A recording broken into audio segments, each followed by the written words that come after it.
പലരും ക്ലിനിക്കിൽ വരുമ്പോഴും അല്ലാതെ പേഴ്സണലായിട്ടും ചോദിക്കുന്ന ഒരു ചോദ്യമാണ്, ഡോക്ടറെ അലർജിക്ക് എന്തെങ്കിലും പൊടിക്കൈയുണ്ടോ, അല്ലെങ്കിൽ എന്തെങ്കിലും ഒരു ടിപ്സ് പറഞ്ഞു തരാമോ പെട്ടെന്ന് അലർജി ക്യൂർ ചെയ്യാനായിട്ട്. അപ്പം ടിപ്സ് എന്ന് പറഞ്ഞു കഴിഞ്ഞാൽ ഇപ്പോൾ അലർജിയൊക്കെ സ്റ്റാർട്ടിങ് സ്റ്റേജിൽ ചിലപ്പോൾ നമുക്ക് എന്തെങ്കിലും പൊടിക്കൈയൊക്കെ യൂസ് ചെയ്ത് കഴിഞ്ഞാൽ അതൊന്ന് ശമിച്ചു പോയെന്നിരിക്കാം. എന്നിരുന്നാലും വേഴ്സണായിട്ട് അസുഖം പിന്നീട് നമ്മൾ റൂട്ട് കോസിനെ ട്രീറ്റ് ചെയ്തില്ലെങ്കിൽ അത് തിരിച്ചു വരുന്നൊരു അസുഖമാണ് ഈ അലർജി എന്ന് പറയുന്നത്. ഇപ്പോഴത്തെ ഒരു സ്റ്റാറ്റിസ്റ്റിക്കൽ നമ്മൾ നോക്കുകയാണെങ്കിൽ എല്ലാ വീട്ടിലും 1-2 പേർക്ക് അലർജിയുള്ള അത്രയും പോപ്പുലേഷനിൽ അലർജി സ്പ്രെഡായി കഴിഞ്ഞിരിക്കുന്നു. ഇത് ശരിക്കും നമ്മളെ ബാധിക്കുന്നത് അതിൻ്റെ സിവിയറായിട്ട് നമുക്ക് ജോലി ചെയ്യാൻ പറ്റാതിരിക്കുമോ, അല്ലെങ്കിൽ കുട്ടികളാണെങ്കിൽ അവർക്ക് സ്കൂളിൽ പോകാൻ പറ്റാതിരിക്കുമ്പോഴാണ് ഇതിൻ്റെ സിവിയറിറ്റി നമ്മൾ മനസ്സിലാക്കുന്നത്. എൻ്റെ ഒരു എക്സ്പീരിയൻസിൽ നിന്ന് ഞാനൊരു കേസ് ഷെയർ ചെയ്യാം. 2019 അദ്ദേഹത്തിന് 55 വയസ്സുള്ളപ്പോഴാണ് അദ്ദേഹത്തിന് നിർത്താതെയുള്ള ചുമ സ്റ്റാർട്ടാവുന്നത്. അപ്പോൾ അങ്ങനെ അദ്ദേഹം ആദ്യമൊക്കെ ചെറുതായിട്ട് തുടങ്ങിയിട്ട് പിന്നീട് ചുമച്ച് അദ്ദേഹത്തിന് ബോധക്കേടുണ്ടാവുന്നു, അല്ലെങ്കിൽ ബോധം കെട്ട് വീഴുന്ന ഒരവസ്ഥയിലേക്ക് മാറി. അപ്പോൾ ഇതെന്താണെന്ന് അറിയാൻ വേണ്ടിയിട്ട് ഇങ്ങനെ അദ്ദേഹം ഈ നിർത്താതെ നമ്മൾ ചുമച്ച് ബോധം കെട്ട് വീഴുന്ന അവസ്ഥയെ നമ്മൾ കഫ് സിങ്കോപ്പ് എന്നാണ് പറയുന്നത്. അപ്പോൾ ഇതെന്താണെന്ന് അറിയാൻ വേണ്ടി അദ്ദേഹം ഒരു ഫേമസ് ഹോസ്പിറ്റലിൽ ഒരു ന്യൂറോളജിസ്റ്റിനെ കാണുകയും അദ്ദേഹത്തിന് കിയാരി മാൽഫോർമേഷൻ സിൻഡ്രോം എന്ന് പറയുന്ന അസുഖമാണ് സ്ഥിരീകരിക്കുകയും ചെയ്തു.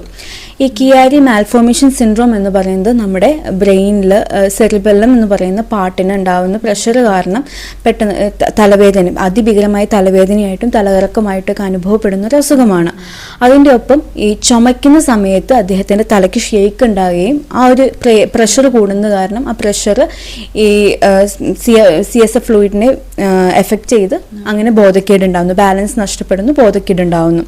അപ്പം ഡോക്ടർ സജസ്റ്റ് ചെയ്ത സർജറി ആയിരുന്നു. അദ്ദേഹം സർജറി ചെയ്തു. പക്ഷേ സർജറിക്ക് ശേഷവും ചുമയെ കൺട്രോൾ ചെയ്യണമെന്നാണ് ഡോക്ടർ പറഞ്ഞത്. പക്ഷേ ചുമയ്ക്ക് ശേഷം 2019 കഴിഞ്ഞപ്പോൾ അദ്ദേഹത്തിന് കോവിഡ് വരികയും ആ കോവിഡിൻ്റെ ഒരു സമയം വരികയും കോവിഡിനോടനുബന്ധിച്ച് അദ്ദേഹത്തിന് ശക്തമായ ചുമ വീണ്ടും സ്റ്റാർട്ട് ചെയ്യുകയും ചെയ്തു. അതോടൊപ്പം തന്നെ കോവിഡിൻ്റെ സമയത്ത് അദ്ദേഹത്തിൻ്റെ ഇമ്മ്യൂണിറ്റി നഷ്ടപ്പെടുകയും എന്തെങ്കിലും വീട്ടിൽ ആർക്കെങ്കിലും അസുഖം ഉണ്ടാവുകയാണെങ്കിൽ പെട്ടെന്ന് ഒരു തൊണ്ടവേദന, ഇപ്പോൾ പനിയോ അല്ലെങ്കിൽ വേറെ ആർക്കെങ്കിലും ചുമയോ അല്ലെങ്കിൽ ജോലി ചെയ്യുന്ന സ്ഥലത്ത് ആർക്കെങ്കിലും ചുമയോ ഉണ്ടാവുകയൊക്കെ ചെയ്യുകയാണെങ്കിൽ അദ്ദേഹത്തിന് പെട്ടെന്ന് തൊണ്ടവേദനയായിട്ട് സ്റ്റാർട്ട് ചെയ്ത് പിന്നീട് ചുമയായിട്ട് വരും. അതേപോലെ ചുമയായിട്ട് വന്നു കഴിഞ്ഞാൽ എവിടെയെങ്കിലും പിടിച്ച് നിന്നില്ലെങ്കിൽ ഈ ചുമ വേഴ്സണായിട്ട് 2 മിനിറ്റ് ആയിരിക്കും ആ ചുമ നീണ്ടു നിൽക്കുന്നത്. ചുമച്ച് ബോധം കെട്ട് വീഴുകയും ചെയ്യും. അപ്പം ഈ ചുമ വരുമ്പോഴത്തേക്ക് അദ്ദേഹം ഭിത്തിയിൽ എവിടെയെങ്കിലും പിടിച്ച് നിൽക്കും, താഴെ വീണ് തല പൊട്ടാതിരിക്കാൻ വേണ്ടിയിട്ട്. അപ്പം ഇങ്ങനെ പല സ്ഥലങ്ങളിൽ അദ്ദേഹം ഈ ചുമയെ കൺട്രോൾ ചെയ്യാൻ വേണ്ടിയിട്ട് പോയി. പക്ഷെ അദ്ദേഹത്തിന് സാധിക്കുന്നില്ല. അപ്പം വീട്ടുകാർക്കൊക്കെ പുറത്ത് ഇദ്ദേഹത്തെ വിടാൻ, ജോലിക്ക് വിടാൻ, ഇദ്ദേഹം ഒരു ബനിയൻ മാനുഫാക്ചറിങ് അത് പല സ്ഥലത്തും ഡിസ്ട്രിബ്യൂട്ട് ചെയ്യുന്നൊരു സർവീസായിരുന്നു അദ്ദേഹത്തിനുള്ളത്. പക്ഷേ ഇങ്ങനെ ചുമച്ച് എപ്പോഴാണ് ബോധം പോകുക എന്ന് നമുക്ക് അറിയില്ല. അപ്പം നമ്മൾ ഇപ്പോൾ ട്രാവൽ ചെയ്യുമ്പോൾ ചിലപ്പോൾ അങ്ങനെ സംഭവിക്കാം, അല്ലെങ്കിൽ ജോലിയിലായിരിക്കുമ്പം ചിലപ്പോൾ റോട്ടിൽ വെച്ച് സംഭവിക്കാം. അപ്പോൾ വീട്ടിൽ നിന്ന് പുറത്ത് പോകാൻ പറ്റാത്തൊരവസ്ഥയിലേക്കും അല്ലെങ്കിൽ അദ്ദേഹത്തിൻ്റെ ജോലി ചെയ്യാൻ പറ്റാത്ത അവസ്ഥയിലേക്ക് ഇത് മാറി. ഒരു വർഷം മുൻപ് 2024 ഡിസംബറിലാണ് അദ്ദേഹം ഇവിടെ വന്ന് മെഡിസിൻ എടുക്കുമ്പോൾ അദ്ദേഹത്തിന് ഉണ്ടായിരുന്ന മെയിൻ ഒരു കാര്യം ചുമ മാറുക, അദ്ദേഹത്തിൻ്റെ ജോലി അദ്ദേഹത്തിന് ചെയ്യാൻ പറ്റുക. ഈ 2 കാര്യങ്ങളാണ് ഡോക്ടർ എന്നോട് പറഞ്ഞത്.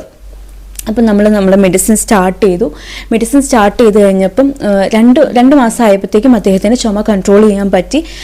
ചുമച്ചില്ലെങ്കിൽ അദ്ദേഹത്തിന് ഇപ്പം നമുക്കാണെങ്കിൽ സാധാരണ ഒരു മനുഷ്യനാണെങ്കിൽ പോലും ചുമ വന്നു കഴിയുമ്പോഴത്തേക്കും നമുക്ക് തലയ്ക്ക് ഭയങ്കര ശക്തമായിട്ടുള്ള ചുമയാണെങ്കിൽ നമുക്ക് തലയ്ക്കൊരു വേദന പോലെ തോന്നും. അദ്ദേഹത്തിന് ഈ ഒരു അസുഖം ഉള്ളതുകൊണ്ട് തന്നെ ഭയങ്കരമായിട്ടുള്ള തലവേദന അതിൻ്റെ ഒരു സിംറ്റം ആയിട്ടുണ്ടായിരുന്നു. അപ്പം ഇവിടെ വന്നതിന് ശേഷം 2 മാസം കഴിഞ്ഞപ്പോഴത്തേക്കും ചുമയും അതുപോലെ ഈ ശക്തമായ തലവേദന നമുക്ക് ക്യൂർ ചെയ്യാൻ പറ്റി. പിന്നെ പിൽക്കാലത്ത് അദ്ദേഹം കുറച്ച് നാളും കൂടി മെഡിസിൻ കണ്ടിന്യൂ ചെയ്ത് കഴിച്ചു. നമുക്ക് വേറൊരു കാര്യം എന്ന് വെച്ചാൽ അദ്ദേഹത്തിൻ്റെ ഇമ്മ്യൂണിറ്റിയെ നമുക്ക് ബൂസ്റ്റ് ചെയ്യാൻ പറ്റി. കാരണം എന്ന് വെച്ച് കഴിഞ്ഞാൽ നേരത്തെ എങ്ങനെയായിരുന്നു എന്ന് വെച്ച് കഴിഞ്ഞാൽ വീട്ടിൽ ആർക്കെങ്കിലും എന്തെങ്കിലും ചുമയോ തുമ്മലോ എന്ത് വന്നാലും പെട്ടെന്ന്, ഇപ്പം കഴിഞ്ഞ പ്രാവശ്യം ഇൻഫ്ലുവൻസ ഒക്കെ വന്ന സമയത്ത് വീട്ടിൽ ഉള്ളവരിൽ നിന്നും ഇദ്ദേഹത്തിന് ചുമ വന്നെങ്കിലും ഒരു സോർ ത്രോട്ടായിട്ട് വരികയും പിന്നീട് അത് കണ്ടിന്യൂ ചെയ്ത് പോവുകയും ചെയ്തില്ല. പെട്ടെന്ന് നമുക്കത് കൺട്രോൾ ചെയ്യാൻ പറ്റി. അപ്പോൾ അദ്ദേഹം തന്നെ പറഞ്ഞു, വീട്ടിൽ പനി ഉണ്ടായിട്ടും നമുക്ക് ഒരു കുഴപ്പമുണ്ടായില്ല ഡോക്ടറെ, എനിക്ക് തൊണ്ടവേദനയായിരുന്നെങ്കിലും എനിക്ക് മാനേജ് ചെയ്ത് പോകാൻ പറ്റി എന്നുള്ളത്. അപ്പം പറഞ്ഞു വരുന്നത് എല്ലാവർക്കും ചുമ വന്ന് ബോധം കിട്ടു പോകുന്നത് കിയാരി മാൽഫോർമേഷൻ സിൻഡ്രോം ആവണം എന്നല്ല. ഈ കഫ് സിൻഡ്രോം വരുന്നത് നമുക്ക് അല്ലെങ്കിൽ കഫ് സിൻകോപ്പ് ഇങ്ങനെ ബോധം കെട്ട് വീഴുന്നത് അലർജിയുടെ ഒരു പാർട്ടായിട്ടും വരാം.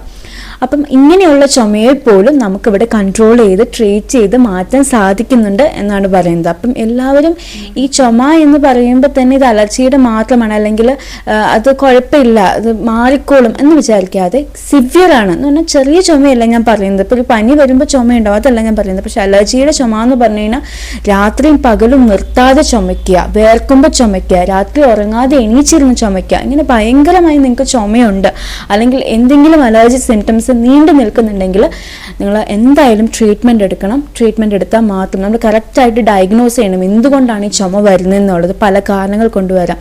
ഡയഗ്നോസ് ചെയ്യുക, അതിനെ കറക്റ്റായിട്ട് ട്രീറ്റ് ചെയ്യുക. Thank you.